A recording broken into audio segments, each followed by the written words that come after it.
You were saying na itong 16,000 positions o teaching positions ay bahagi lamang ng first tranche na Yes. inaprubahan ng DBMM.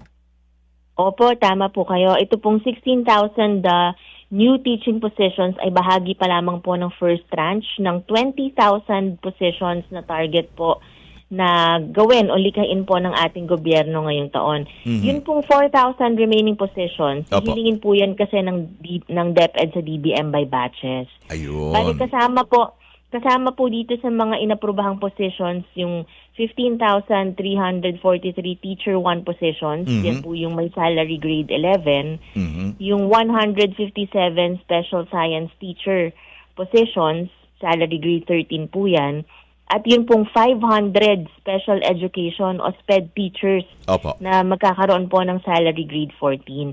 At para po dun sa karagdagang flexibility, ilikain po yung senior high school teaching position sa division level na magbibigay daan po dun sa mga schools division superintendent na ilipat o italaga sila sa kung saan saang lugar sila kinakailangan. Makakatulong po yung arrangement na yan na inaprubahan ng DBM noong 2016 na maiwasan po yung duplication o pag ulit-ulit at tiyakin yung mahusay na deployment po ng ating mga teachers.